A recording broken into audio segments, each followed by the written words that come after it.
Bem-vindos. Se você está assistindo ao vivo, a apresentação, ao vivo não, né? Quando é lançado o nosso encontro número 247, Comprometimentos Negativos, capítulo 7, nesse 30 de outubro, mamãe já vai embora outubro, Trilhas da Libertação. Estamos aí, né? E hoje, com muita alegria, Verônica e eu estamos recebendo uma convidada especial, que é uma trabalhadora da FEAC e uma trabalhadora do Movimento Espírita. Depois da prece, eu passo a palavra para ela apresentar. Vai ser uma meia hora de currículo, mas sabe que a gente tem que aguentar, né? O que nós vamos fazer? C'est la vie. Muito bem. Simone, seja muito bem-vinda. Verônica, todos vocês que estão chegando, boa tarde, boa noite, boa madrugada, bom dia, dependendo da hora que você assistir este encontro com Manuel Filomeno de Miranda. É o nosso projeto seguinte. Se você está chegando aqui pela primeira vez, já trabalhamos 9 livros. Estamos no 10º livro de Manuel Filomeno de Miranda, de trás para frente. E quando chegar no primeiro, Falcone, nem Deus sabe, né? Aí nós vamos consultar os oráculos Tem uma nave espacial aí passando perto da Terra. Eu vou consultar o capitão da nave espacial. Um Deus nos acuda. Vamos lá, então. Quem vai fazer a prece de abertura quem vai fazer a leitura é a Simone. Depois a Verônica faz a prece para nós. Vamos, então, à leitura da página do livro Minutos de Sabedoria, por Pastorino, Carlos Torres Pastorino. O capítulo é o 247, que está de acordo com o número do estudo da noite de hoje. Então vamos à leitura. Se a sombra dos dias tristes perturbar a subida, volte seu pensamento para Deus, que está dentro de cada um de nós. A vitória nos chega por meio das lutas que travamos dentro de nós mesmos. Se as quedas magoam o corpo, servem para libertar o coração. E depois de vencer, espalharemos o amor em redor de todos nós, porque pelo amor conseguimos vencer a nós mesmos. Linda mensagem de Pastorino. Vamos fazer a nossa prece inicial, rogando a Deus de amor e bondade e misericórdia, que nos abençoe a todos nesses instantes em que nos dispomos a ampliar o nosso conhecimento e, principalmente, utilizá-lo na nossa mudança de comportamento. Agradecidos sempre somos a Filomeno e ao Divaldo por nos trazer essas palavras, essas ideias que iluminam as nossas vidas e que nos faz entender mais profundamente a importância desse intercâmbio espiritual e das consequências dos nossos atos, relevando cada vez mais a lei de causa e efeito. Que Maria Santíssima, que sempre vela por todos nós, continue olhando pelo nosso planeta Terra, nesse momento de transição, e que com seu olhar meigo, carinhoso e amoroso possa nos fortalecer, para que, com passos firmes e fortes, consigamos vencer os obstáculos que por ora se façam presente na nossa existência. Agradecidos estamos por esta oportunidade bendita, rogando a Deus que nos ampare a todos. Que assim seja. Já faz as suas palavras iniciais, Verônica. Boa noite a todos os companheiros que estão conosco aí nessas novas trilhas, que nós possamos aproveitar muito o capítulo de hoje, conhecer um pouquinho mais a respeito das informações do médium Davi, que o Filomeno vai nos trazer. Simone, suas palavras iniciais e apresente-se para os nossos internautas. Olá para todos, meu nome é Simone Pape, sou trabalhadora da FEAC, do Movimento Espírita. É um prazer, é uma felicidade, aliás, muito grande estar com todos vocês na noite de hoje, estudando, nos aprofundando um pouco mais nesse livro maravilhoso que é o Trilhas da Libertação, de Manuel Filomeno de Miranda. Muito bem. A Simone também, ela veio do Rio de Janeiro e desenvolve várias atividades. Ela mudou para Minas, mas um pedaço dela ficou no estado do Rio. Sim, o chiadinho ainda tem.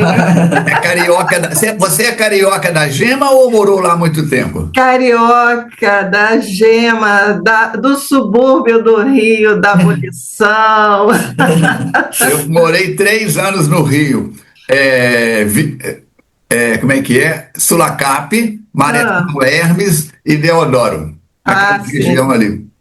Eu estou ali pela região do Meia, né? Então, eu vim aqui para Juiz de Fora, minha avó é de Juiz de Fora, então eu vim prestigiar a memória. Uma avó é de Cataguases, a outra é de Juiz de Fora, então eu tenho sangue mineiro também, não posso negar. Seja bem-vinda, que você possa participar em outras oportunidades, a sua presença nos enriquece. Muito bem. Lembra que nós estamos no universo da internet.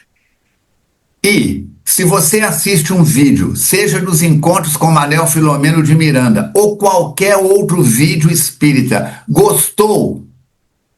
O conteúdo te agradou? Lembra dos 3 Cs. Primeiro, curte, dá o joinha, compartilha para mais pessoas, deixa um comentário embaixo. Ai, Falcone, eu sou muito tímido. Põe simplesmente gostei, boa noite, parabéns, melhorem esse conteúdo. Pode mandar crítica, comentário à vontade. Quando você faz os 3 Cs, o algoritmo da plataforma entende que o conteúdo é pertinente e oferece para um maior número de pessoas. A turma que trabalha com coisas que não devem, que nem vale a pena comentar, faz isso, curte, compartilha para quê? Para espalhar. O nosso compromisso é com Jesus. Então, assistir um vídeo de qualquer expositor, trabalhador ou trabalhadora espírita, é pertinente? É. Curte, compartilha, comenta, clica no sininho, assina o canal, clica no sininho para receber aviso dos próximos episódios, certo? Lembramos que os amigos espirituais da FEAC nos dizem que o nosso trabalho pode ser considerado como mais um culto do Evangelho no lar. Minha garrafa de água está aqui,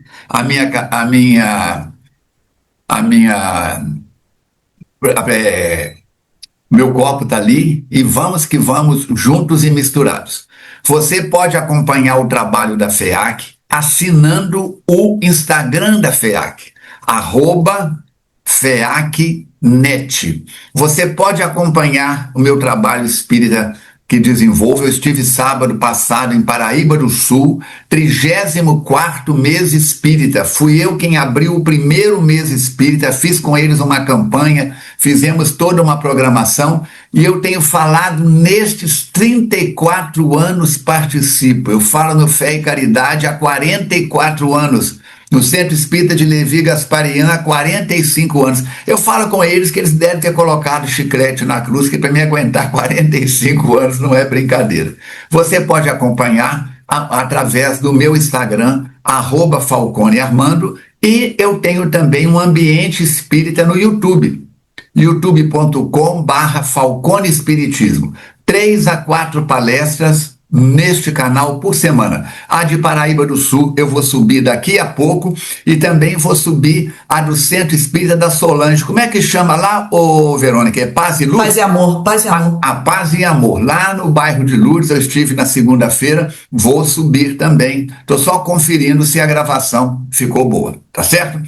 Então, vamos trabalhar porque o tempo é desafio. Começamos pedindo então a Verônica, nós estamos no 247, que ela faça uma retrospectiva do 246, do 246?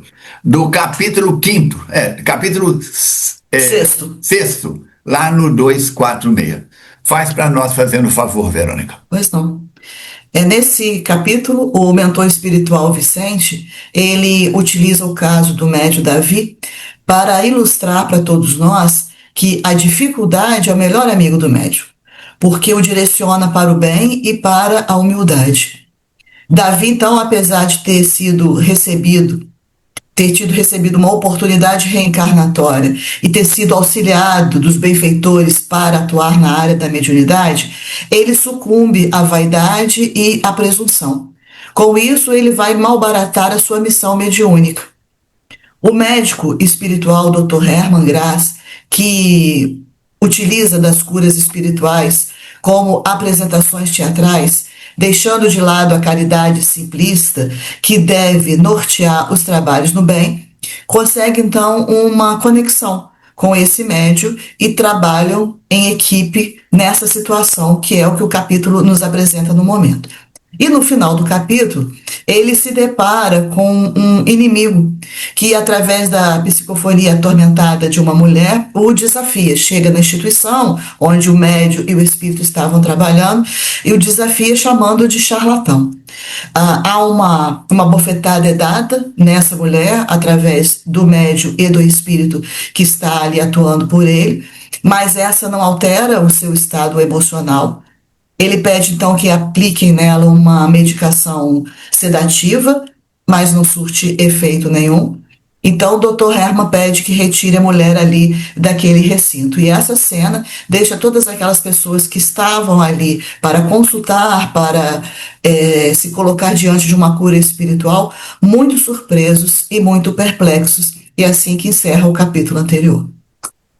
Muito bem. Dando, então, a reunião praticamente está no final e continua o Filomeno no capítulo 7. Encontrava-me surpreso diante do inesperado desafio de resultados infelizes. Se eu tivesse lá também, eu também ficaria surpreso, não é só você não, Filomeno.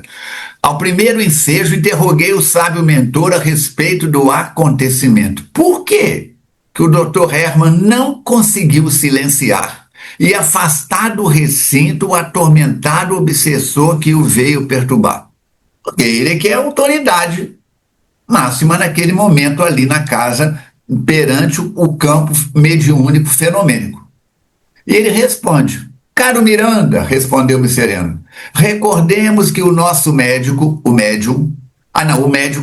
espírito, não obstante os seus respeitáveis títulos como hábil cirurgião e generoso trabalhador, ainda não adquiriu os requisitos honoráveis da humildade e do amor, que credenciam o ser com forças morais para tentames dessa natureza. Não adianta ter a parede cheia de diploma se não tivermos diplomas aqui de humildade e amor. É com você, Simone. Dando sequência, mencionemos que Jesus, após retirar o espírito imundo que atazanava o jovem, cujo pai lhe solicitara ajuda ao descer do Tabor, quando interrogado pelos discípulos sobre a razão pela qual ele o lograra e não eles, obtemperou com bondade, porque para esta classe de espíritos são necessários jejum e oração, o que hoje traduzimos como conduta reta e comunhão com Deus em atos de enobrecimento. É interessante esse trecho inicial, né? A menção sobre o fato ocorrido lá após a descida do Monte Tabor, que traz essa reflexão e começa o capítulo com uma orientação de Jesus aos discípulos. Essa narrativa da transfiguração, ela está em uma sequência do Evangelho segundo Mateus, que começa lá no capítulo 17 e termina começa no 16 e termina no 17. Ela inicia-se com o esclarecimento de Jesus sobre as condições para segui-lo.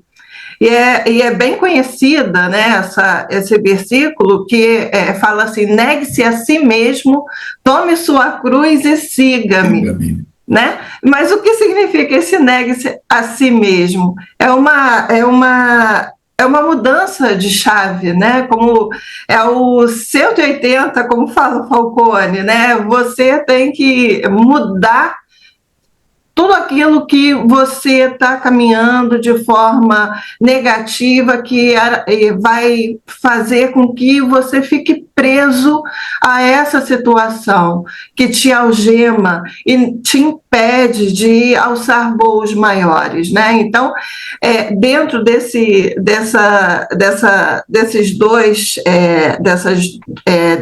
trecho que nós lemos, né? Aí nós vemos dois pontos importantes. Primeiro é o jejum, que nos traduz essa conduta reta e comunhão com Deus, a vigilância dos pensamentos e palavras. Lembrando aqui também, quando a gente fala da vigilância dos pensamentos e palavras, uma citação, uma orientação de Jesus, que também está lá no capítulo de Mateus, se não me engano, é capítulo 12, porque da boca fala daquilo que está cheio o vosso coração. Então, assim, a nossa boca, ela pode traduzir palavras positivas, né? Carinho, afeto, mas ela também pode trazer queixas, observações maliciosas, arrogantes, orgulhosas. Então, cabe a cada um de nós vigiar. E, como nós falamos, né, além do jejum, precisamos também orar, que é o segundo ponto que nos conecta a Deus. Nós precisamos estar sempre em estado de oração, né? Nas nossas atividades, estar sempre voltados a esse estado de oração. Não é aquela oração que a gente está ali balbuciando de forma automática, não. É nós nos reconectarmos a Deus. Isso realmente é muito importante. E seguindo um pouco mais adiante, não desconsideremos mais um pouco adiante do nosso texto, né? Não desconsideramos os valores que exornam, isso é, adornam, né, o caráter do nosso amigo. Todavia, a escada do progresso moral se caracteriza pela infinidade de degraus e patamares nos quais se demoram todos aqueles que buscam a ascensão. Então, aí a gente entende essa verticalidade do ensino moral. Ela precisa ser contínua e também progressiva, como fala aí o texto. Então, assim, para que a gente possa trabalhar, orar, obrar no bem, a gente precisa fortalecer, nos fortalecermos, entender que não precisamos ter, mas precisamos ser, e compreender que a nossa jornada é de espírito imortal. Agora, eu continuando aí, né? Não estamos em um templo espírita, não estamos em um templo espírita, insistir com o interesse de aprender, onde a presença do bem, as vibrações da prece e as bênçãos da caridade geram uma psicosfera superior. Como se pode adentrar nele perturbador consciente. Então, assim, as palavras revelam sobre os meus sentimentos e pensamentos mais íntimos, como a gente já falou, né? E pela boca nós vazamos os sentimentos que trazemos em nossa alma, desprevenida dos tóxicos que envenenam, ou a ternura e a compreensão que restauram e fortalecem. Então é importante a gente saber que, apesar, né, desse templo espírita, ele gerar essa psicosfera superior, nós trazemos no imo de nós mesmos as perturbações ou as elevações que cultivamos. E aí, continuando no texto, sem qualquer enfado, o orientador esclareceu. Agora eu passo a palavra à Verônica. Ele diz que o verdadeiro templo é o coração, onde procedem as boas como as más ações. Parafraseando Jesus, porque essa citação, Jesus fala mais ou menos isso, está lá em Marcos, capítulo 7, versículo 21 a 23. Entendamos aqui o coração como símbolo representativo dos sentimentos. Se ele não se encontrar em harmonia, o lugar onde se esteja poderá criar condições para a paz, não, porém, para impedir os tormentos de que os detém. Então, só ele querer falar, saia daqui, não era o suficiente. Necessitava ali de uma autoridade moral que naquele momento o espírito não tinha. E ele continua dando um outro exemplo. Vejamos, um paciente com várias ulcerações, ao adentrar-se em um hospital e demorar-se num recinto asepsiado, frui de bem-estar, sem dúvida, não se liberando, entretanto, das feridas que carrega. Que é uma analogia muito próxima do que estava acontecendo naquela instituição espírita. Assim, a casa onde nos encontramos possui defesas e possui também barreiras magnéticas de proteção, mas estas barreiras não impedem que os hospedeiros de obsessão carreguem os seus comensais, aqueles que eles seguem, e lhes atravessem as áreas guardadas. Sabemos que as fixações profundas nos centros mentais não são de fácil liberação. Isso posto, embora os invasores, como no caso em tela, logrem ultrapassá-las, sentem-lhes as constrições impeditivas. No entanto, são arrastados pelo imã psíquico das suas vítimas. Então, alguém que adentra numa instituição que tem toda essa barreira magnética, o espírito obsessor, ele entra, embora ele sinta um mal-estar, um desequilíbrio, porque a frequência é diferente da dele. Mas a imantação, a ligação com quem ele está seguindo é tão grande que ele consegue passar por essas barreiras, mesmo com essa situação de mal-estar, e adentrar nesse recinto com essa asepsia toda. Não seja, portanto, de estranhar esta como outras ocorrências semelhantes. O que podemos interceptar são as invasões dos assaltantes desencarnados, quando investem a sós ou em grupos sem o contributo da energia mental do que lhes compartem os interesses no corpo físico. Sintonia. Mesmo esses espíritos desencarnados que estão em grupo e que desejam adentrar numa instituição para criar confusão com balbúrdia, a situação do impedimento deles ali é diferente desses que estão imantados com aqueles que estão encarnados e que estão entrando ali. Então ele está fazendo essa diferenciação. Ademais, tenha em mente que o nosso Esculápio, o médico, tem gerado problemas psíquicos e éticos na casa que Vicente tem tido dificuldade para regularizar, mantendo os antigos níveis de harmonia vibratória que eram comuns antes das suas cirurgias, ou seja, o orientador espiritual está tendo dificuldade para manter o padrão do equilíbrio de quando a casa foi elevada depois que o médium Davi e o Dr. Erma ali chegaram.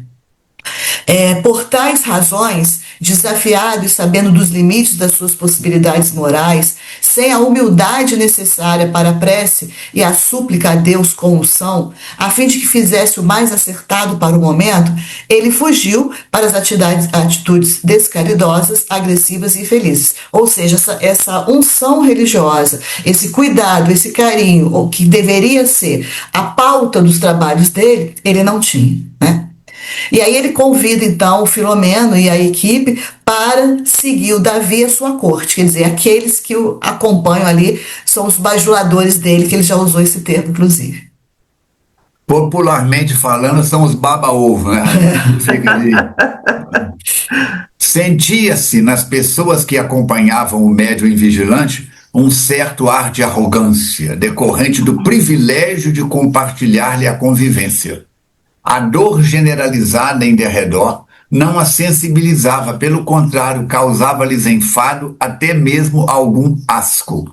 Isso é muito comum em torno dos chamados médiuns cirurgiões, e nós vemos isso em vários lugares. Já aconteceu essa mesma corte, ou esse séquito, como diz aí o espírito, de bajuladores e de pessoas que, na intenção de proteger o médium, buscam essa situação.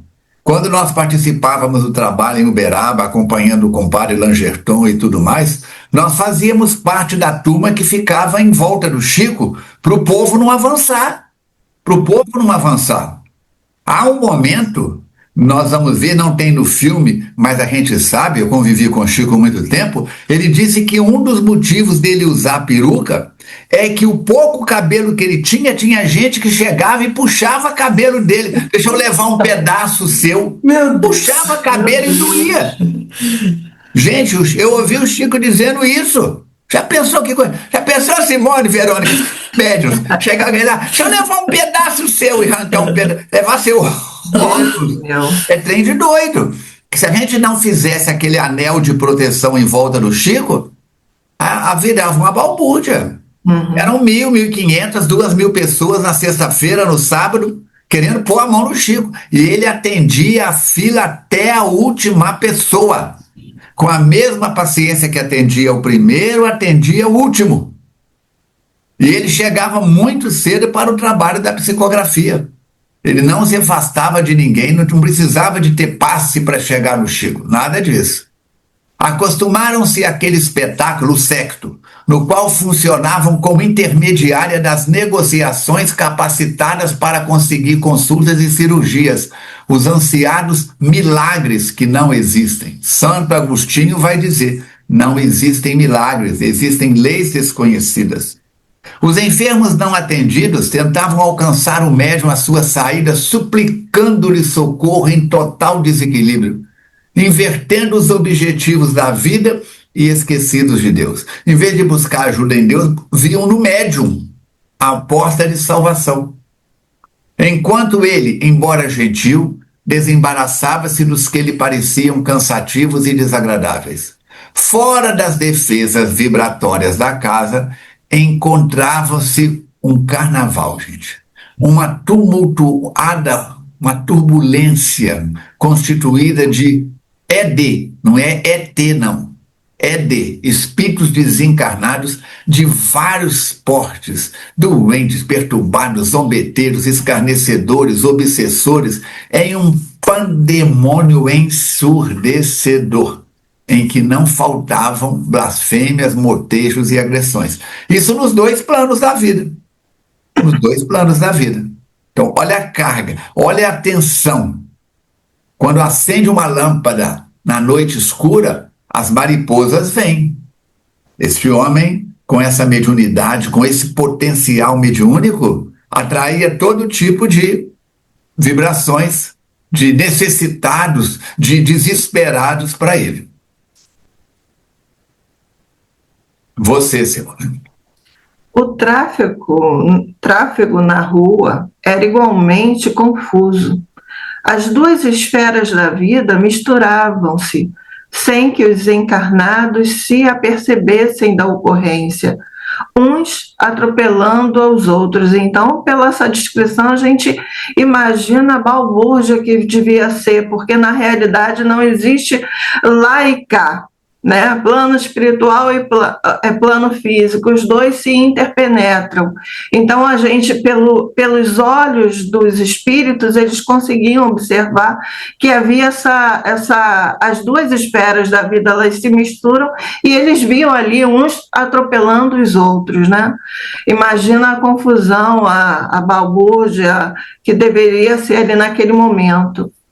Quando o grupo atravessou as fronteiras da defesa espiritual, as entidades, à semelhança do que acontecera antes com os encarnados, praticamente assaltaram os descuidados. E aí a gente vê, né, porque assim que eles atravessaram aquela barreira que possui toda a instituição espírita, né, voltada para o bem ali, né, eles atravessaram essa barreira de defesa espiritual e já as entidades já chegaram. E aí eu fico imaginando uma analogia, né, de um doce com uma mosca, né? Então a gente vê aí as moscas se aproximando, fazendo essa analogia em relação a essa questão, só para a gente ter mais ou menos uma ideia. Umas arremetendo acusações insensatas, outras utilizando-se de arengas, isso é, fofocas e zombarias diversas, criticando, porém, as mais terríveis ameaçando com indisfarçável rancor prometendo de esforços cruéis. O médium era o alvo preferido, embora os seus aficionados, isso é, simpatizantes, não escapassem à sanha, isso é, à fúria e à ira, porque todos ali compartilhavam o mesmo padrão vibratório, a mesma frequência, né? O médium era o alvo preferido, mas por quê? Conforme a gente vê nos capítulos anteriores, né, há um descuido moral do próprio médium. Ele possui, ele cultiva dentro de si esse orgulho exacerbado, né, a curiosidade fútil, a dispersão. Então, o seu campo fluídico, ele vai se enfraquecendo e abrindo exatamente essas brechas às influências inferiores. Né? Então, a gente vê aí as associações de acordo com o padrão vibratório. E aí, seguindo mais um pouco no texto, ao se adentrarem nos automóveis, fizeram-se acompanhar de alguns espíritos ociosos e de outros odientos que passaram a compartilhar-lhes a convivência. Gente, muitas vezes quando entro no meu automóvel, né, no meu veículo, eu sempre faço uma prece, pedindo auxílio, né, da espiritualidade amiga. Mas eu sou uma pessoa que eu estou sempre entre Juiz de Fora e Rio. Então, eu não gosto muito de dirigir em estrada. Então, eu meio que piso no acelerador um pouco para chegar no meu destino. E toda vez que eu piso, eu escuto aquela voz assim, pisa mais, pisa mais. Aí eu falo, eu tiro o pé do freio. O meu marido não dirige, então isso quer dizer que ele é meu copiloto oficial, ele fica, tá pisando muito. Aí eu tiro, além da... Então, assim, é preciso a gente estar atenta a essas questões, né? É porque às vezes a gente acha que está sozinho no carro, né, Simone? Não tem nenhuma pois companhia, olha aí. a gente está cheio de penduricai ali em volta, né? A nuvem de testemunhos está por perto. Pois é. E aí, seguindo um pouco mais, Davi, porque dotado de maior sensibilidade, experimentou a psicosfera pestilenta e, ao absorver os fluidos de um adversário que se lhe acercou, sentiu-se nauseado, ligeiramente aturdido. Os amigos não lhe perceberam o pálor da face, nem a sudorese viscosa que subitamente o dominou. O fenômeno vinha-lhe ocorrendo a miúde, e ele sabia que algo estava em desajuste. Quer dizer, ele sentia essas emanações, né, desses espíritos inferiores. Ele pressentia, ele estava ali observando, né? Ele não estava desperto, ele estava atento a essa situação, mas mesmo assim ele optou por, sabe, deixar correr, deixar para lá, né? Então, assim, seguindo, né? O fenômeno vinha, aliás, eu acho que eu já li esse Todavia. trecho, né? O fenômeno vinha ali ocorrendo a miúde, sim, Isso. e ele sabia que algo estava em desajuste. Todavia, a fascinação de que se via objeto e a prosápia, isso é, o orgulho, a vaidade, que passou a fazer parte da sua conduta, não lhe permitiram reagir positivamente conforme deveria fazê-lo, seguindo a recomendação do Evangelho a respeito da vigilância e da oração. Gente, a fascinação dentre as obsessões, né, ela é um fator, uma obsessão realmente muito difícil do médium se ver livre, porque o médium fascinado, ele não acredita que está sendo enganado, né? Que ele está sofrendo talvez até de uma hipnose, não é isso, Falcone? Perfeitamente. não é isso? Então, assim, ele tem, né, ali estruturado dentro dele, ele traz um orgulho, uma vaidade, na qual o obsessor sabe operar, porque o obsessor ele não vai colocar nada que a pessoa já não agasalhe, já não contemple dentro de si mesma, né? Então, ele vai só potencializar aquilo. Eu tive a oportunidade, né, porque eu já trabalho em reunião mediúnica há mais de 20 anos, de observar alguns casos desse. Inclusive, nós tivemos um caso muito interessante na minha casa espírita lá no Rio, né, que um obsessor ele vinha se comunicar nas reuniões. Lá nós tínhamos 3 reuniões mediúnicas, então, para cada reunião mediúnica, ele fez a sugestão a um médium, e depois nós ficamos sabendo.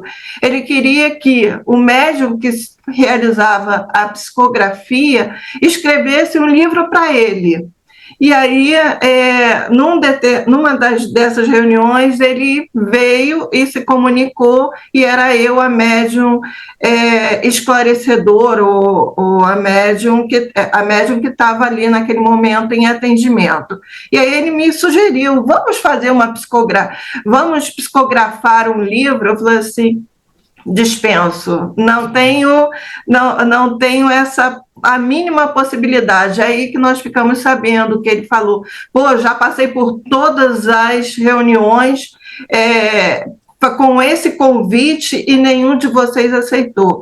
Então, assim, é bom o médium estar sempre atento, não só às suas ações, mas também àqueles que estão à nossa volta, para que ele possa se vigiar, né, e orar também, que é o conselho maior aí desse trecho, né? Então, deixa eu ver aqui, que eu já me perdi. Agora é Verônica, não é, Verônica? Agora é você, né? É a sequência. No silêncio natural que se fez do veículo, enquanto vencia as distâncias, o médium começava a reflexionar, direcionado por antigo benfeitor espiritual que o emulara, que o incentivara a tarefa. Então, olha que interessante. Mesmo ele estando ali envolvido com espíritos infelizes que queriam prejudicá-lo, e ele estava numa sensibilidade muito aflorada, os amigos espirituais aproveitam todos os momentos, todas as oportunidades. Então, esse benfeitor se faz presente ali para tentar levar alguma luz nos pensamentos do Davi naquele momento. Então, ele estava lúcido e ele sabia dos gravames que colocava no ministério. Mas ele se sentia hipnotizado. Por quê? Pelo luxo e pelo prazer. Aquele lado que a vida estava lhe atraindo muito mais naquele momento. A sua foi uma jornada rápida, então ele começa a fazer uma retrospectiva da sua vida, desde o lar modesto à mansão faustuosa onde ele reside agora. Seus negócios prosperavam, os investimentos davam lucros, todos, no entanto, ou quase todos, eram frutos ácidos da simonia, que é esse comércio, essa troca de bens espirituais. Exorbitante, né, porque ele recebia dinheiro, ele recebia presentes, favores, a que ele se entregava. Assim mesmo acreditava, ou esforçava-se para acreditar, que o sucesso era um sinal de apoio do alto, pois, do contrário, esse êxito material não o acompanharia. Olha que desequilíbrio, que desvirtuamento, né, da função dele mediúnica. Então ele confundia a ostentação e o desperdício com o triunfo, que é sempre o do homem sobre si mesmo, manifestando-se como harmonia e equilíbrio emocional. E o amigo espiritual, utilizando daquele momento, acercou-se mais dele e tentou insuflá-lo com ideias positivas, e com isso afastando psiquicamente o adversário que estava ali próximo dele. Ele então se recorda da mãe, não vou falar muita coisa não, tá, Falcone? Já vou passar direto nesse. Não começa a valorizar muito a mulher, não, senão cadê a tesoura, cara? Ela sempre aparece, sempre briga, Simone, que sempre aparece uma mãe, né? Tem sempre um raio de uma mãe aí para poder. Não aparece um pai, Simone. Nós estamos no 10º livro, até agora não apareceu um pai. Olha, não vou te enganar não, viu? Mas quando a gente observa na casa espírita, a gente vê mais a mulher do que o homem, não é isso, Vera? Fazer o quê, né? Fato, né, Verônica? Continua, já está demorando. Continua, vai Sem em frente, vai em frente, vai em argumentos. frente. É que bom, Falcone, porque ele andou convidando aí umas figuras masculinas e eu fiquei em desvantagem. Então agora eu vou às fora. Óbvio. É isso aí. Então ele se recordou da sua mãe desencarnada, que foi atraída num momento. E antes o conduzira nos primeiros tentames da mediunidade. E ela, então, tocando o centro da memória dele, o levou a recordar-se das suas experiências cirúrgicas iniciais. Lá quando ele estava comprometido com a ação da caridade e com as mãos limpas do serviço do bem. Porque ele começou num processo legal, estava indo direitinho, né? Direitinho. Lentamente ele foi sendo vítima da bajulação, do cerco da propaganda, e aí ele acaba derrapando nesses comprometimentos. E com as lembranças ativadas pela sua genitora e por Ernesto, que era um amigo também, ele voltou ao momento daquela primeira recompensa em dinheiro. Então, quando deu início ao desvirtuamento da sua ação. Então ele lembra que ele havia terminado o socorro a uma jovem, essa jovem era de família rica, portadora de uma neoplasia maligna, e que operou essa moça e com excelente resultado. E ele, ao se despedir dos genitores da moça, o pai, que era uma pessoa acostumada a tudo comprar, lhe ofereceu um cheque de alto valor. Ele tenta recusá-lo, mas ele foi vencido pelo argumento cínico deste pai que estava pagante. Este valor, disse esse pai, corresponde a algo mais do que você ganha em um ano. Que não receba nada dos pobres, está certo. Porém, com esse dinheiro, você terá tempo de atender mais, sem necessitar esfalfar-se, quer dizer, desgastar-se no trabalho rotineiro que lhe rende uma ninharia.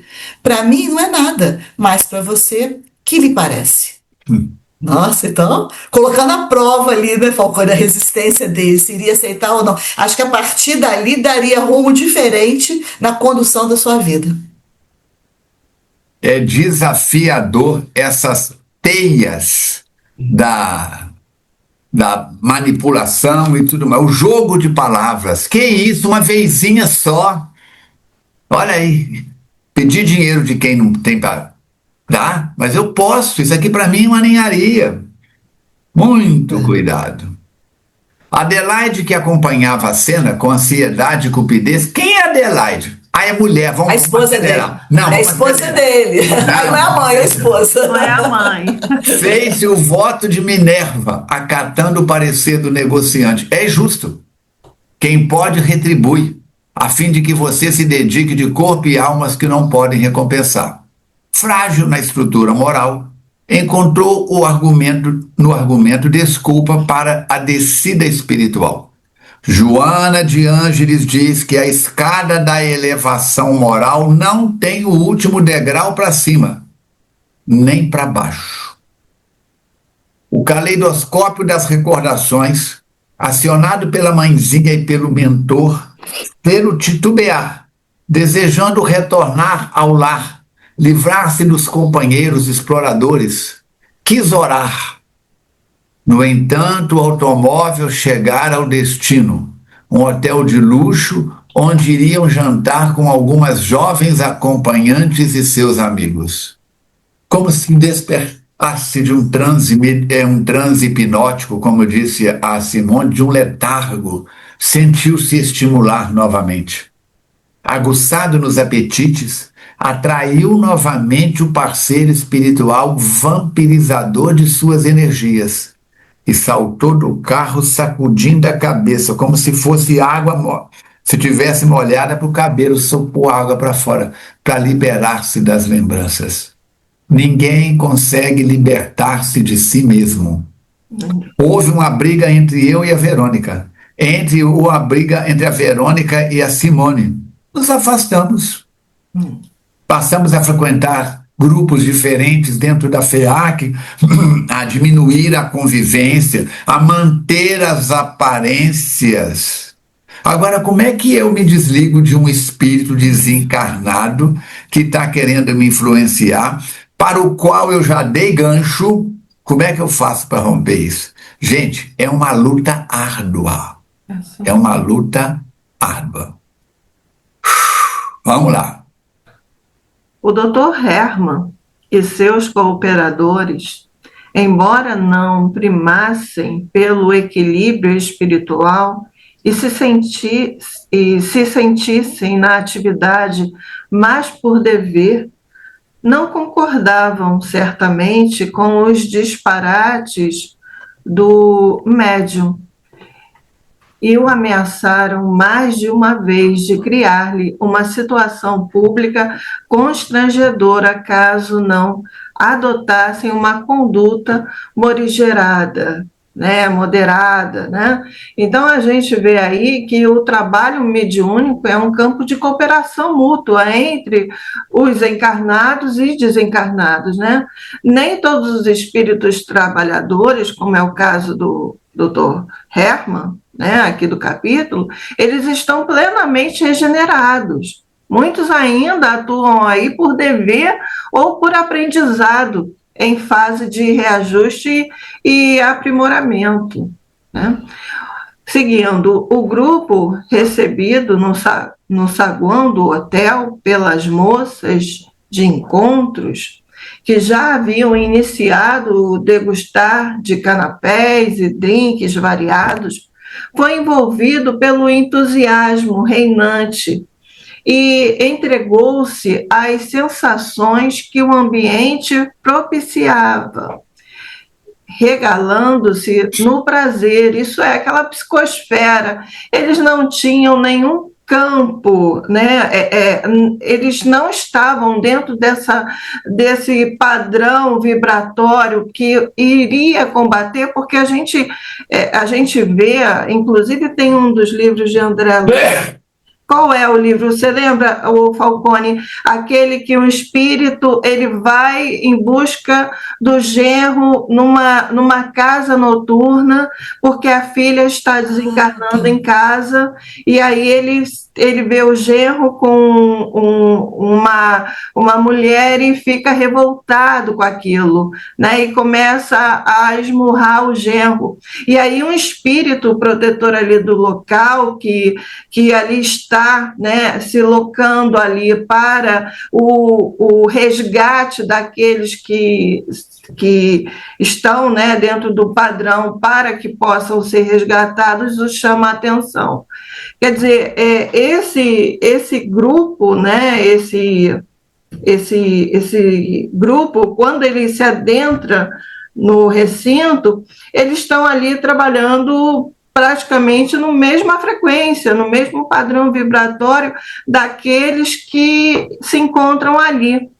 A gente vai ver o exemplo do que eu estou falando, né, desse benfeitor, né, que eu fiz a analogia com o André Luiz, na posição do Dr. Carneiro de Campos, e nós ficamos, porque o texto fala assim, olha, dando sequência, o Dr. Carneiro... Pausa. O livro é O Sexo e Destino. Ah, obrigada, Falcone, né? Obrigada.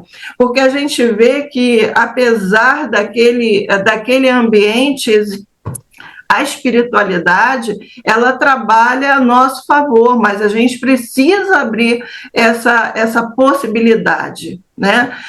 Tem uma imagem muito bem conhecida de Jesus batendo na porta, mas a porta ela não tem fechadura. A porta é a nossa porta, é o nosso íntimo. A gente que precisa abrir essa porta. Então, quando nós abrimos a porta e possibilitamos, e damos a possibilidade, temos a possibilidade de ser resgatado, assim a espiritualidade, amigo, faz, né?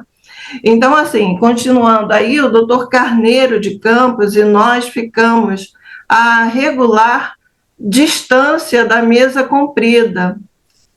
Ficamos a regular distância da mesa comprida, na qual o médium e seus amigos se encontravam, né? Os espíritos protetores, eles não vão impor a sua presença, até mesmo porque os encarnados possuem livre-arbítrio, e aqueles que preferem a sombra ao invés da luz, eles não interferem em relação a isso. Ernesto, sentindo-se E a palavra não vem, descoroçar, soado, descoroçoado, isso é desalentado, né? Ante a reação de Davi, que lhe não aceitou a indução mental, para seguir a casa, cercou-se de nós e comentou. Aí eu deixo com a Verônica, mas aí a gente vai ver, antes só, Verônica, que ele não aceitou essa indução mental, ele foi intuído, né? Quando eu falar, não aceitou a indução mental, ele tornou-se refratário à espiritualidade ali, os bons amigos que estavam ali para socorrê-lo. E às vezes acontece isso com a gente, né? A indução mental vem, a gente é que não atende. Isso aí. Então, isso aí vamos puxar um desvio de orelha aí. Depois a gente fala, os espíritos me abandonaram. Não é assim não. Pois é. E a gente às vezes se torna refratário, né? Em relação a isso. A Simone puxou aí o caso do livro Sexo e Destino, né? É o caso do Pedro Neves. Ele trabalhava no mundo espiritual, em atendimento fraterno, muitos anos do trabalho do bem. Aí ele desce com um grupo de espíritos para socorrer a filha Isabel. Ele chega em casa, a filha Isabel está quase morrendo. Cadê o genro? Não achou. Pela onda mental, ele localizou e foi atrás. Ele estava numa boate, cercado das meninas, aquela história toda, e ele chega e começa a agredir o genro, a esmurrar o genro. Aparece uma senhora, uma mulher. Ai, Verônica. Um espírito de hierarquia superior fala que ele pode parar, isso aqui não é casa da mãe Joana, não. Tem proteção aqui. O senhor se comporte, coloca ele, homem, no lugar dele. É muito interessante. Chama-se o caso do Pedro Neves, que é o espírito desencarnado, né? Com o genro Roberto e a filha Isabel está desencarnando em casa. Com você, Verônica. O triunfo mundano, né? O comentário que vai ser feito lá com Filomeno. O triunfo mundano, sem dúvida, é um terrível adversário do homem de bem e grande empecilho para o seu progresso espiritual. Constato que o médium, assoberbado por problemas e dificuldades, sempre se dedica ao ministério com mais fidelidade e renúncia. Então, com aqueles médios que estão passando por problemas e por dificuldades, isso é bom. Isso ajuda, né? Porque é uma tentativa de não desvinculá-lo para outra coisa. Porque quando tem essas facilidades, essa bajulação, as coisas vêm de uma maneira mais fácil, mas também fácil é a queda desse médium. Por isso mesmo, não há como negar que entre as grandes provações do mundo estão incluídos o poder temporal, a fortuna, a beleza, a inteligência, porque do seu uso depende o futuro do espírito. E reflexionando mais um pouco, ele disse: o nosso descuidado Davi necessita de uma advertência mais enérgica, embora desagradável, a fim de tentarmos despertá-lo. Porque sutilmente esse despertamento não foi feito. Né? Eles não conseguiram atingir. Então eles vão tentar uma coisa mais drástica para ver se dá uma sacudidela nele ali, né? E pedindo licença, se afastou. E quase de imediato deu entrada naquela sala de refeições, ali onde aquele grupo estava, naquela mesa grande, o Dr. Hermann Grass. Ele relanceou o olhar pelo ambiente repleto, em penumbra quebrada pelas velas acesas sobre as mesas, e acercou-se do médium quando este ingeria mais uma dose de alcoólico, abraçado a uma moça atormentada pelo sexo, que já se encontrava estimulada pela bebida, por sua vez, em lastimável estado de parasitose obsessiva. Então, essa moça também trazia com ela, pela sintonia, pela frequência, espíritos que estavam obsidiando ali, provavelmente espíritos vampirizadores que queriam também usufruir de bebida, de sexo, que era o que naquele momento ela estava ali conduzindo a sua existência. A coisa é tão séria que são casos dantescos que a gente observa nessa situação. Tem um momento em que Emmanuel diz o seguinte: a gazela abre os olhos ao canto do pássaro. A pedra, entretanto, somente acorda com explosões de dinamite. Esse médium já recebeu vários cantos dos passarinhos da luz. Acorda, Davi. Acorda, Davi, toma juízo, Davi. E ele está seguindo o canto das sereias. O que eles vão fazer agora? Dinamite! Concentrando-se fortemente, o cirurgião desencarnado chamou o médium pelo nome. Olha só, o espírito desencarnado. Davi! Este captou-lhe a onda mental e reagiu negativamente, objetivando que aqueles eram os seus momentos de refazer-se e de desfrutar a vida. Afirmava-se vivo e não desencarnado, portanto com necessidades humanas. O mentor tenta acordar ele. Gente, daqui a pouco nós vamos ver em outro capítulo o próprio Dr. Hermann Grass perdendo o controle sobre o médium. Então, peraí, ó, eu estou captando a sua onda, mas eu estou vivo, eu estou na carne. A carne é fraca, tem minhas necessidades. Quantos já disseram ou já dissemos isso? Simultaneamente, a moça arrastou para a pista de dança e, envolvendo-o em languidez, colou o seu ao corpo dele. Ah, vai dar encrenca. Vai dar encrenca. Os vapores alcoólicos tomaram a casa mental do invigilante. Nos Alcoólicos Anônimos, o nosso lema é: evite o primeiro gole. Os vapores alcoólicos tomaram-lhe a casa mental do invigilante e, enquanto rodopiava com a parceira, sentia aumentar a tontura que já o dominava. Nesse momento, o Dr. Hermann condensou energia psíquica e apareceu-lhe, repreendendo-o com veemência e disparando na sua direção um tiro de canhão. Puf! Uma onda vibratória que o atingiu, produzindo-lhe uma forte excitação, após o que ele deu um grito e tombou desmaiado. O que eu disse? A pedra só desperta com dinamite. A ocorrência chamou a atenção geral. Garçons e amigos correram precípites e o carregaram para outro cômodo, enquanto algumas pessoas que não o conheciam lamentaram a cena com desdém. Que vergonha, que coisa. Aqueles comentários que a gente sabe, que não colaboram ou não. E aí? É o tal médium famoso e desonesto? Deve estar embriagado com o dinheiro das suas vítimas. Por que não se cura a si mesmo? Eles estão no saguão de um hotel, então não é só a mesa deles, tem outras mesas com outras pessoas que não tem nada a ver com o grupo. Exato, e aí a gente vê, né, o médium sendo a fonte ali de escárnio e questionamentos, né, sobre o seu comportamento, tá? E aí ele porque a fofoca, né, os comentários, a maledicência, ele ainda é muito forte dentro de nós mesmos, né? Não adianta falar que é do outro, mas eu falo que é de mim, porque a gente conhece as nossas imperfeições e a gente precisa estar sempre atento a essas questões, né? Então aí o médium, ele sofre esse escárnio.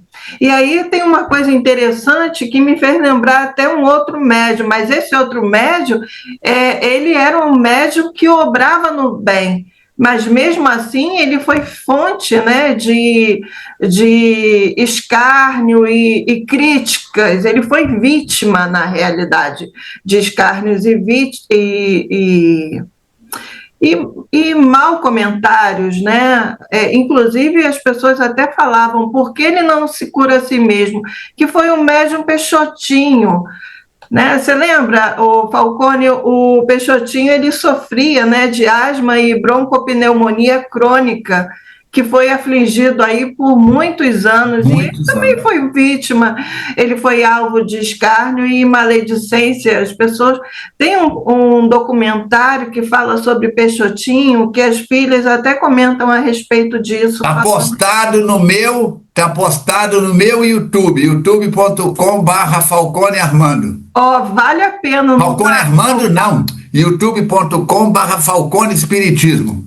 Gente, quem puder ver esse documentário é maravilhoso, é emocionante ver o trabalho de Peixotinho. E mesmo assim como o Chico também e outros, eles foram vítimas, né, dessa maledicência. Mas Peixotinho me fez lembrar porque as pessoas também falavam isso para ele. Se você cura os outros, por que você não cura a si mesmo? Isso me fez relembrar Peixotinho. Outra situação também foi do Arigó, né? Curava os outros, não curou o filho. Também foi questionado pelo próprio filho com relação a isso também. Isso. Quer dizer, mesmo aqueles médiuns que têm uma conduta, né, ali no bem, né, que trabalham, que obram, que têm uma conduta exemplar no bem, eles são vítimas. Imagina o amigo aí, Davi, né, que está ali nesse ambiente, e aí abre essa brecha para esse tipo de comentário infeliz. O nosso Matheus Fraga, querida, eu convivi com ele dos meus 14 aos 23 anos. Ele sofria de asma e de bronquite. Não, de asma e de úlcera. Quando ele tomava remédio para asma, atacava a úlcera. Quando ele tomava remédio para úlcera, atacava a asma. Nossa! Efeito colateral. Nossa! Entendeu? Vocês falam assim, nu, não é isso? Nu. Cruz, credo! Cruz, incredo. E aí, seguindo um pouco mais no texto, né? Deixa eu ver aqui. O infeliz. O infeliz. Peraí, deixa eu me achar que o infeliz despertou logo após haver vomitado, padecendo rude dor de cabeça e sem recordação exata do que lhe havia sucedido. Ele apagou, né? Ele apagou de forma ali que não conseguia nem lembrar direito do que havia acontecido. Então, olha, Falcone, foi um tiro de canhão mesmo. Foi um tiro de canhão. Acalmado. Fuzil AR-15. E olha que ele não podia nem dizer que contava com blindagem, né? Porque de forma alguma ele estava blindado aí contra essa questão. Ou que não recebeu nenhum aviso antes. Pois né, Verônica? Pois isso aí. Acalmado pelos amigos, foi de imediato levado para casa, enquanto comentavam sobre o lauto, quer dizer, o suntuoso jantar que não pôde ser concluído. Olha, diante de tudo que aconteceu, ele não lamentou o fato dele ter desmaiado, de ter passado por essa situação. Ele estava, assim, eles estavam comentando terem perdido o jantar, a boquinha, né? Quando a nossa boquinha melhor é obrar e trabalhar no bem, né? Enfim, né? E aí no lar aguardava uma outra surpresa. O filho Demétrio, febril, estava quase delirante. Assim o encontrara Adelaide ao retornar da reunião sem o marido. E receosa de alguma convulsão, preparava-se para levar a criança a uma clínica especializada. Providência que logo se consumou com a chegada do pai, né? Então aí a gente vê que realmente ser médium, ele não é chancela de santificação automática, né? Que o médium ele precisa estar sempre vigilante, que a mediunidade é concedida como um instrumento de auxílio para o nosso aprimoramento, desenvolvimento, resgate, né? E que a gente esteja atento exatamente a essa questão da exortação da vaidade e a busca do lucro, porque a mediunidade com Jesus não é isso. E aí às vezes as pessoas se confundem e acham que ser médium é aquele período curto que nós trabalhamos dentro das instituições espíritas, e não é. A mediunidade é orgânica, então o médium é 24 horas, é médium, independente do local que ele esteja. E agora eu passo para você, Verônica. Então, quando acabou a reunião lá na instituição, a esposa foi direto para casa e ele foi para esse hotel onde aconteceu isso tudo aí. E aí agora, quando ele chega em casa, ele se depara com essa situação do filho febril e a esposa ali preocupada com a situação, né? E o pequeno, então, ele era portador de uma virose não definida e ficou internado para observação. Então, chegou no hospital, não sabia o direito o que que era. O benfeitor e nós, quer dizer, o Filomeno está nos contando, aplicaram recursos terapêuticos após a saída dos genitores e o Filomeno ficou a meditar nos danos que a imprevidência moral provoca, gerando consequências duradouras. Não é só uma consequência para ele, mas isso estava refletindo também no seu ambiente familiar.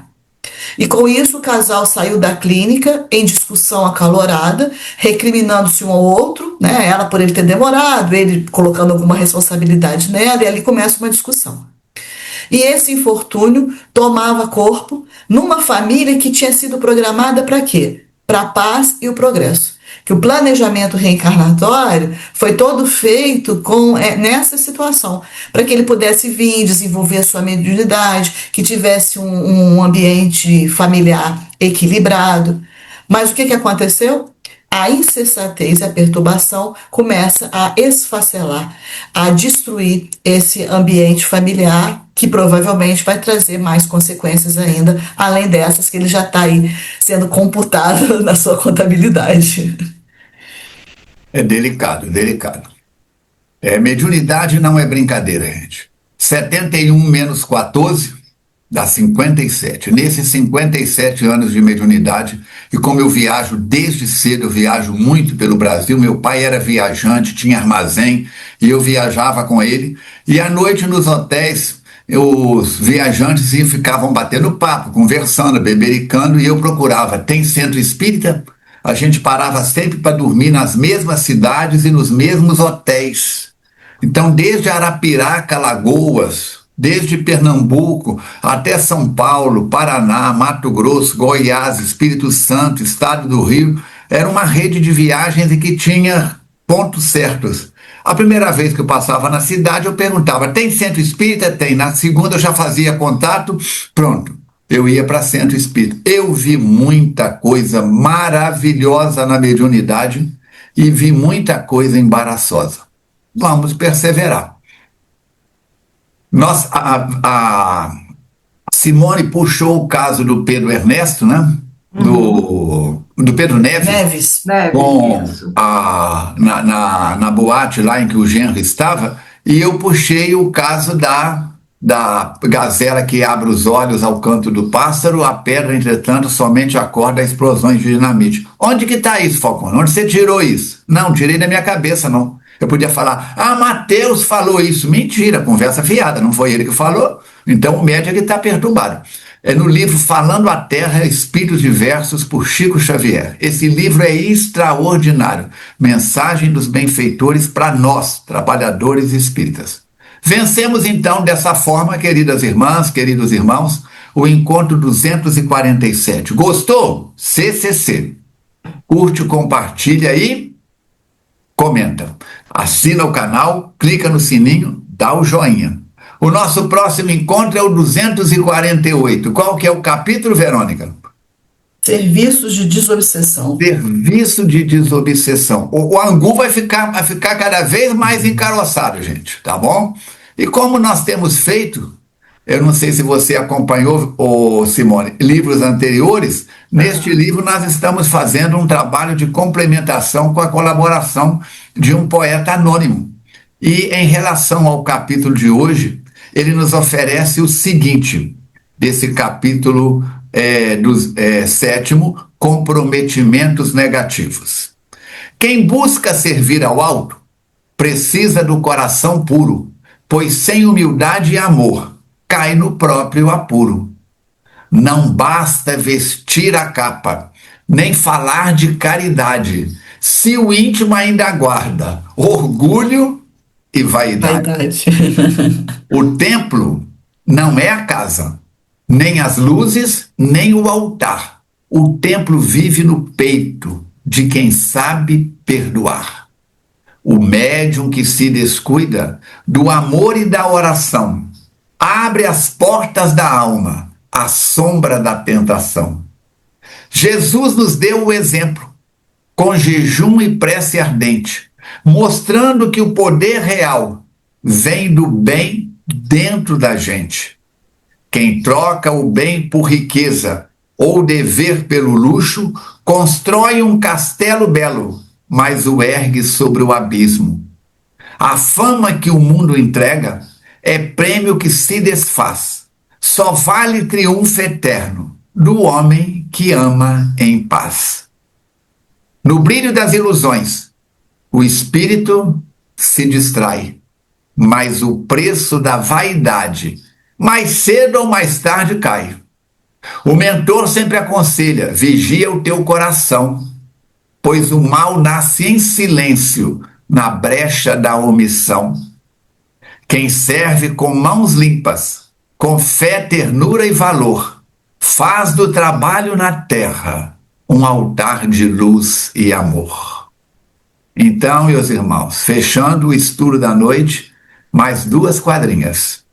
Que a lição de hoje inspire mais bondade em nosso olhar, pois quem cai pode elevar-se, se quiser se transformar. Agradeço a cada amigo pela escuta e pelo amor. Sigamos junto na estrada com Jesus, nosso Senhor. Verônica, a gente podia imprimir essas quadrinhas e levar no grupo de coordenadores das reuniões mediúnicas, deixar uma cópia com o grupo de baixo, o grupo de cima.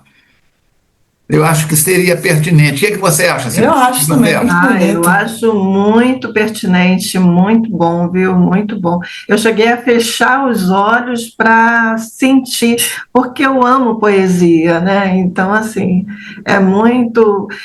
se tivesse lido essa poesia antes, já tinha resumido todo o capítulo. A gente ficava sem falar nada. Muito bem. Por isso que ele deixa pro final, Simone, pra gente poder falar. Pra gente poder ter uma boquinha, né? Para não comer a merenda antes do recreio. Primeiro tem que vir o recreio, né? Para que ter a aula depois da merenda, né? Pois é.